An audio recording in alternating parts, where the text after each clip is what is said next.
So I'm going to talk about intervention from two perspectives. One, because we have people like Lucy, from an individual standpoint, but second, from a much bigger standpoint.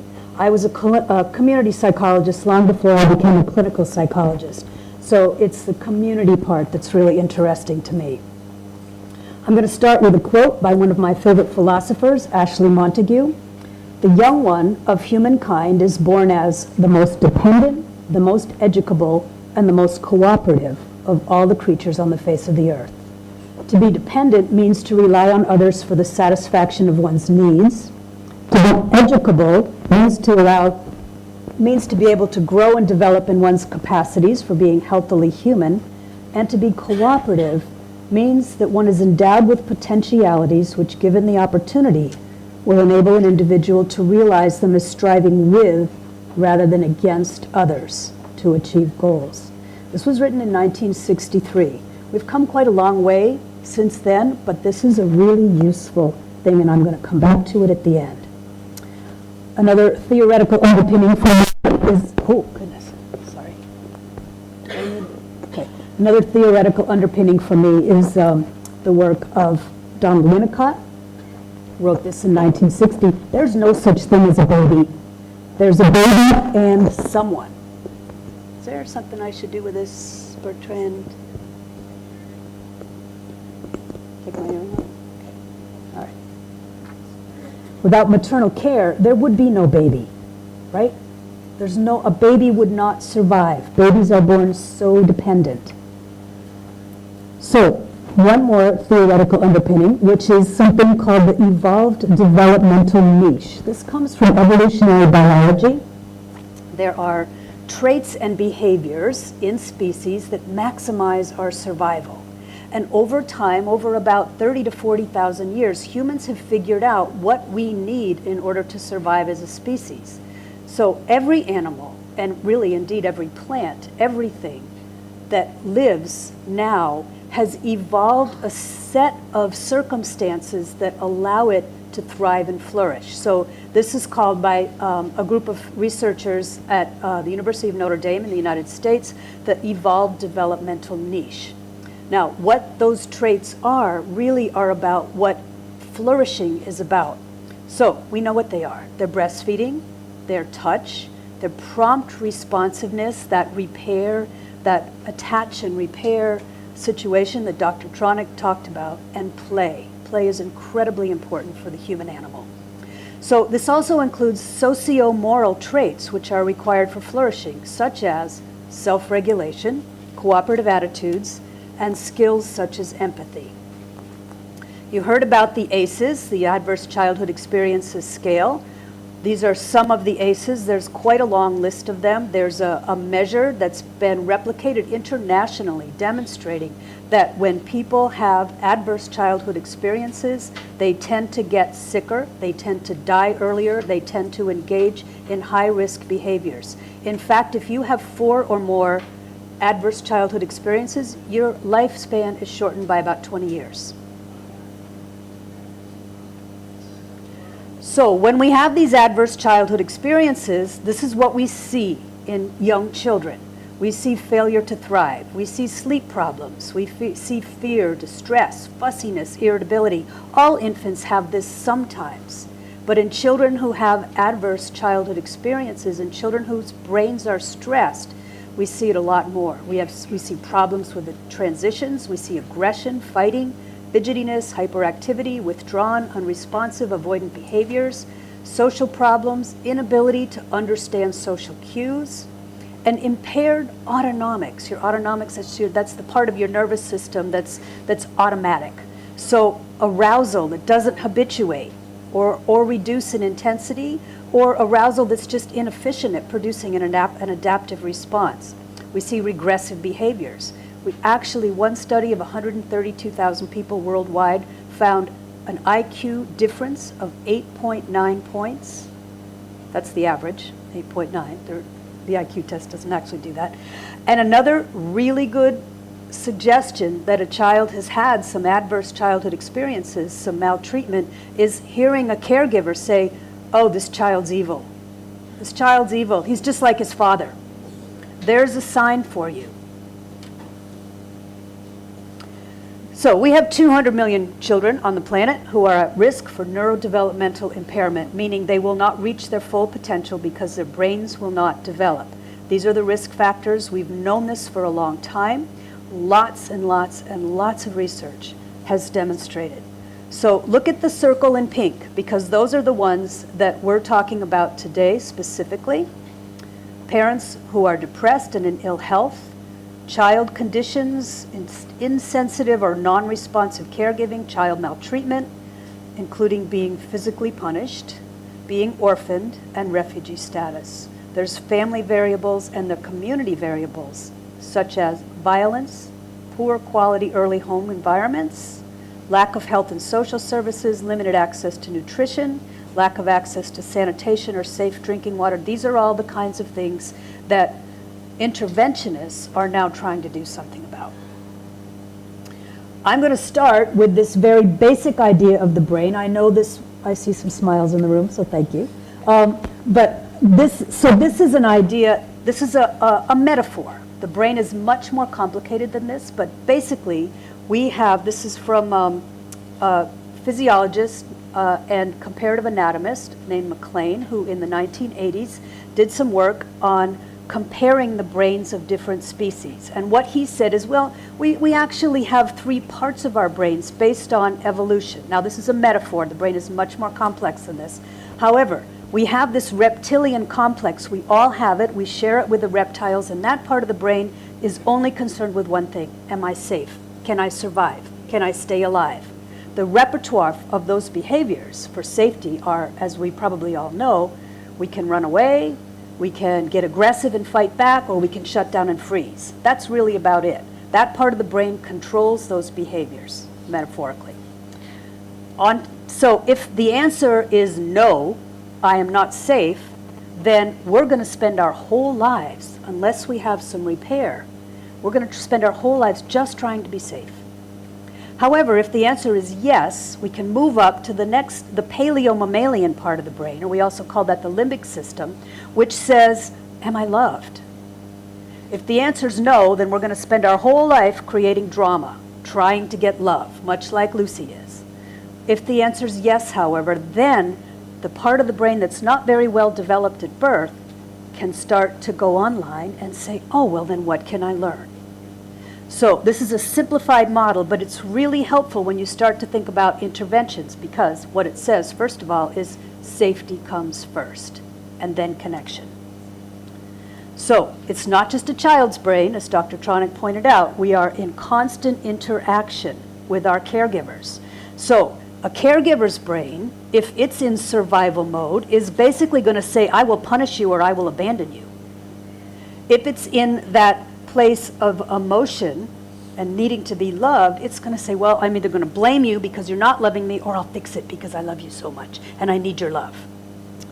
However, if that brain is well developed and that person can regulate their brain, then the adult can say, I will help you, I will teach you. Does that make sense to everybody? Okay, it's pretty simple, but it's a really useful model for thinking about our interventions. So, what do we do if we're trying to intervene for safety? Because remember, if the brain doesn't feel safe, then not much else is going to happen. So our first response has to be to make sure that children are safe. Meaning we have to have an unwavering focus on safety and on the caregiver learning how to self-reflect. So getting the caregiver up into that place of what we would call prefrontal cortex, where they can solve problems. And we also need to be able to respond with that compassionate stance of being able to say, I will help you. Infant massage is one of those interventions that has been shown to be very useful because it helps babies feel safe. It provides a sense of touch, and it's very soothing. Remember, babies don't have words yet, so they need other ways of being soothed and feeling safe. concrete in-the-moment coaching to enhance caregivers' competence and confidence. So there's lots of different parenting theories out there. There's lots of different parenting interventions, tons of them. But it's the in-the-moment coaching, so being with that child and that mother, or that caregiver and that mother, and working through the moment-to-moment pieces that Dr. Tronick talked about. Many intervention programs for parents and caregivers have assumed that there are experts who can just give a one-way, non-reciprocal bunch of advice to parents and to caregivers. That doesn't work so well. But the places where the advice or the information needs to be given are when the caregiver doesn't have the accurate information, or when the caregiver has those negative interpretations of the baby. Those are the two places where we know. And by the way, I've got lots of references if some people are interested. This is kind of a compilation of what all the evidence-based treatment says. Pacing based on arousal, so recognizing when that baby looks away, it's time for a break. Teaching caregivers how to do that pacing is really important. If you have a baby who's in high autonomic arousal, high sympathetic arousal, and they're just really aroused, then you don't want to come at them in a very calm, quiet voice, right? You want to try to regulate it, so you start in a little bit more active and then you bring it down. If you have a baby who's completely lethargic and turned off and is not thriving at all, it won't be very helpful to start way up here. It'll be more helpful to start slow and then work up. So, finally, play. Play is so important for all mammals, especially for babies, because it's in play that we learn how to regulate that arousal. So in play, if you've watched children play, even if they're playing by themselves, you notice that they have moments of going way up high, and then they bring it back down. So what do? We take away recess, we tell the bad children, the children who are having trouble, the children whose brains aren't very regulated, we tell them they have to sit inside. They need play even more.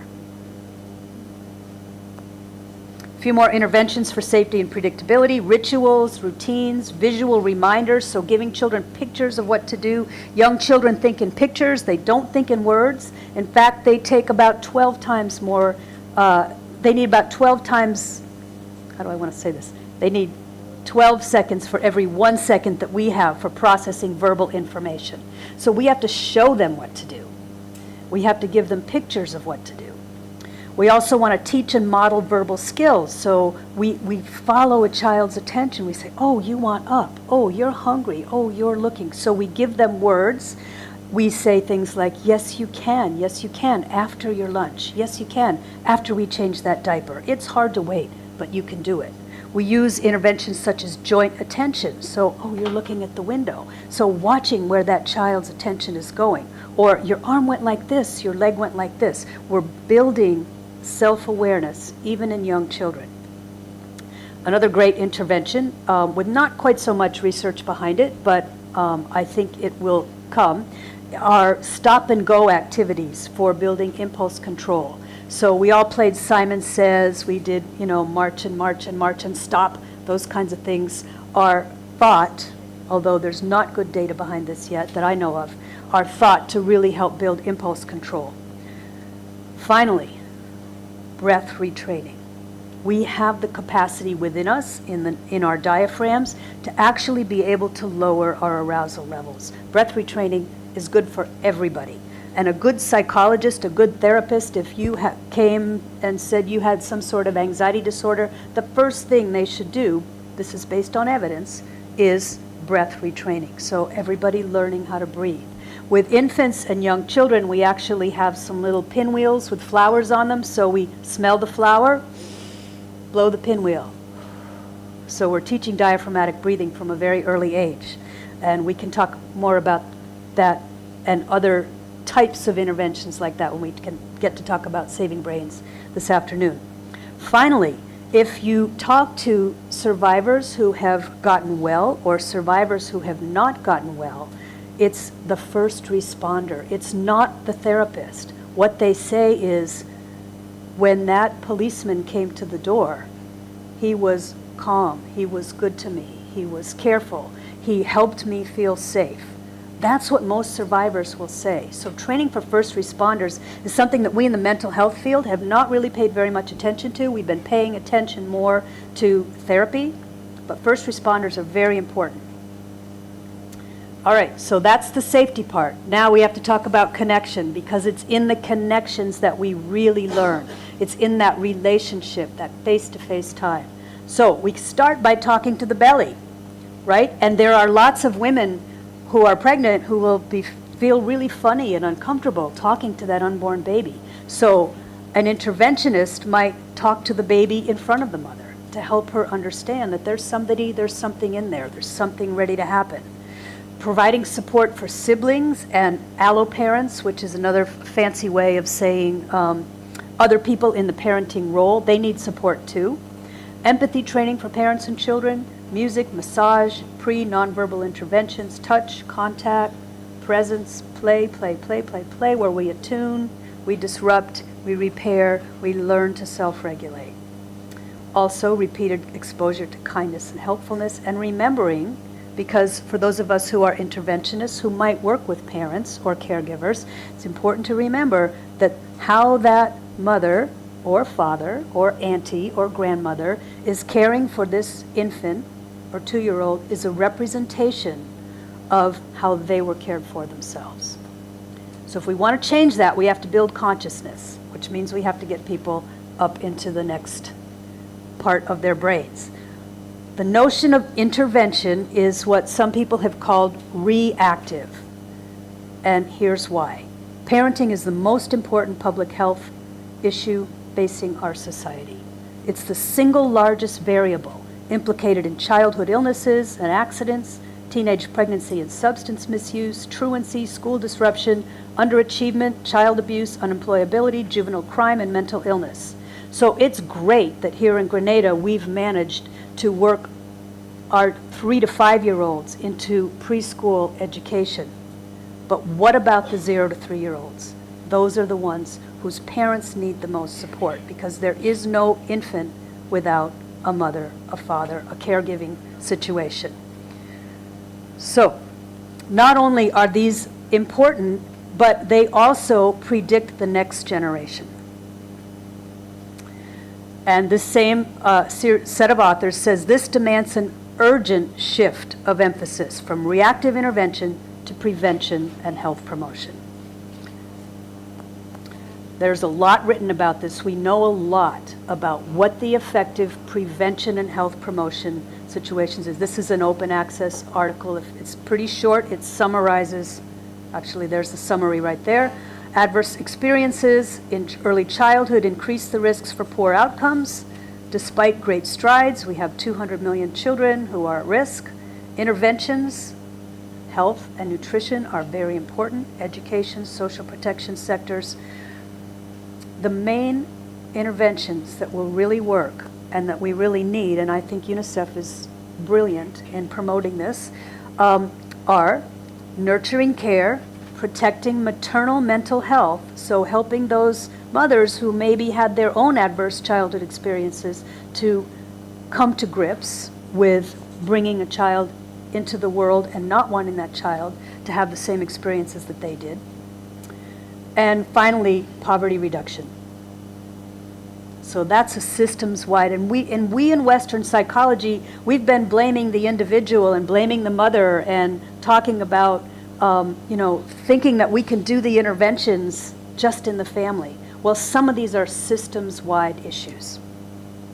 So the problem-solving part, where we get up here, really has to come from public health. And early does mean early. Early means preconception care, so that mothers are well nourished, they're immunized, they don't smoke, they don't use substances, they are not beaten themselves or mistreated, and they have mental health support. Maternal health, skilled care, attention to mental health, which often gets ignored. Paternal health, preparing males for the role of fatherhood. And promoting responsive, nurturing caregiving that highlights play and communication. So UNICEF and the World Health Organization have a beautiful manual called Care for Child Development that really outlines it's actually a training manual for people who work in early childhood situations. It's based on teaching communication and play. Those two all-important things for connection. And finally, poverty prevention strategies that strengthen family health. So we know all this, and yet 1 billion children in the world, 1 billion, age 6, that's 6 out of 10 children are regularly exposed to violence in their homes. So we can do better. The youngest children are the ones who are most likely to be affected. And we have protection of children. We have all kinds of child protective services, and yet 6 in 10 children exposed to violence on a regular basis. Physical violence in the family blights the lives of more people than all the genetic disorders put together, and yet research on the issue has struggled to achieve scientific legitimacy. It's one of my favorite quotes. I like quotes, as you can tell. As waves are the practice of water, so is violence the practice of trauma. Trauma precedes violence. The operations of trauma sustain targeted aggression as a coping and recovery strategy.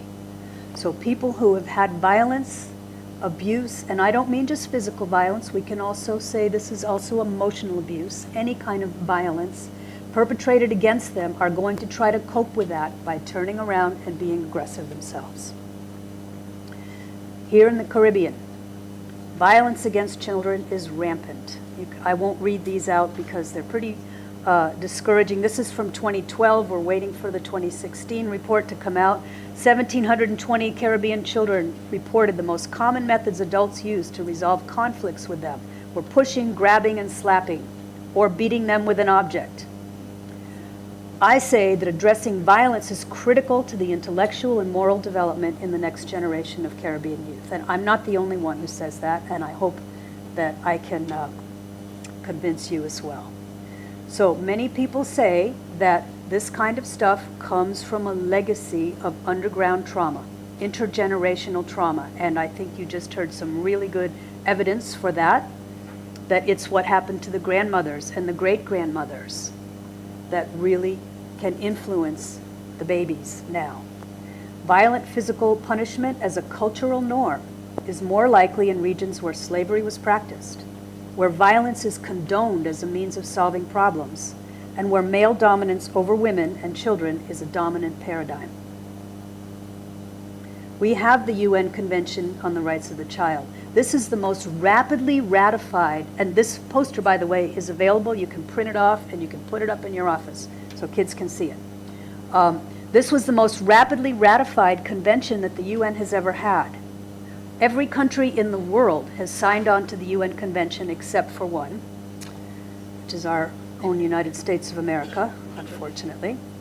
The UN Convention consists of 41 articles, basically talking about survival rights, development rights, protection rights, and participation rights. So saying to children, you have a right to exist, you have a right to health care, the adults around you are responsible for you, they are obligated to take care of you. That's what the UN Convention says.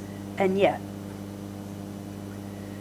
this is another great publication, 6 strategies to prevent and respond to violence against children. If I had more time, I'd go through them and give you examples, but I don't. But the bottom line is violence is preventable. It requires education, it requires safety, and it requires connection. James Restak said in the 90s, if the frontal lobes, that's this problem-solving part of the brain, are not nurtured and developed, we as a society can expect to pay deadly in terms of more crime, broken homes, drug use, and violence. So how do we support this evolved developmental niche? Because that's how children thrive, is to be in that niche where there's safety, where there's warmth, where there's compassion. And in fact, anthropologists have known this for a long time, that people who live in environments that are consistent with the EDN are calm, open, generous, and content. They're oriented to compassionate morality versus self-protective morality. So we have to support parenting. And it's important to recognize there's actually a great field called Ethno pediatrics. It's really important to recognize there is no one theory of parenting. However, these variables that are part of the EDN must be supported, regardless of culture. And it's important to remember also that parents are experts on their own lives and their own children. Caregiving is a cooperative venture. So at the same time the infant's brain is being formed, so is the parent's brain. The parent's brain is always adapting and responding to those interactions. The key ingredients, says Joshua Sparrow, are empathy, altruism, and social justice. We know that empathy and altruism are fundamental parts of our human nature. We are not so sure about social justice. However, what he says is that without social justice, the feedback loops within and across human systems don't seem to be adequate to support our child flourishing. So that means we as a culture have to start focusing a little bit more on equity and human dignity and social justice. The survival of human systems and a humanly habitable planet may ultimately depend on whether social justice is in fact an imperative of our evolution. Brand new book that just came out is called How Children Flourish. It's called All Children Flourishing, I think. So these are some very idealistic recommendations and interventions and preventive policies that we could put in place if we had the political will, if we had the resources. I think the world has the resources, but here they are. First, organize society around the needs of children and families. Help governments coordinate early childhood development and require them to be accountable. Provide extensive family support, including parental leave. The whole society, not just a room full of people here at SGU, but everybody in the society, through billboards, through public service announcements, needs to be educated about the needs of young children, from adults to children, from policymakers to educators, and we need to provide mothers with prepartum therapies and support. We need to ensure that birth is safe and non-interfering and soothing. And the UN has been, UNICEF especially, has been pretty active in making baby-friendly hospitals, so providing birth situations, so that even that early experience of birth is one of safety and connection. Train all members of society in responsive care and encourage intergenerational self-regulation. We have to also admit that some of our cultural practices are harmful and dangerous, and that they're probably a legacy of our intergenerational trauma. And Joshua Sparrow also says, and I love this one, include immersion in the natural world. And his justification for that is actually that we are part of a huge tree of life. And so the natural world is a huge component in children thriving and really societies thriving. So here's my last quote. I'm sorry I've gone so fast, but my time was limited. Children are even less capable than adults of living by bread alone. We have learned that the most important of all their needs is the need for love. We have learned that if children are not adequately loved during a period of their first half dozen years, they are likely to suffer more or less severely depending on the severity of the privation of love which they've undergone, the duration, the age, and the constitution of the child. We've learned that the young of humankind are born with every expectation of having their needs for love satisfied, and that when those needs are satisfied, they develop in optimal health in every respect. But when those needs are not satisfied, they develop, if they develop at all, in an unhealthy manner. Furthermore, one of the primary defects of development which they exhibit is in their own inability to love. So I would submit to you that early childhood development that focuses on safety and connection, and all of us together putting our good minds together to solve these problems, is the most sustainable work that we could ever do. So I'll end with that. If you need references, I'm happy to supply them, but I did not have time to put together a slide of references. So thank you very much.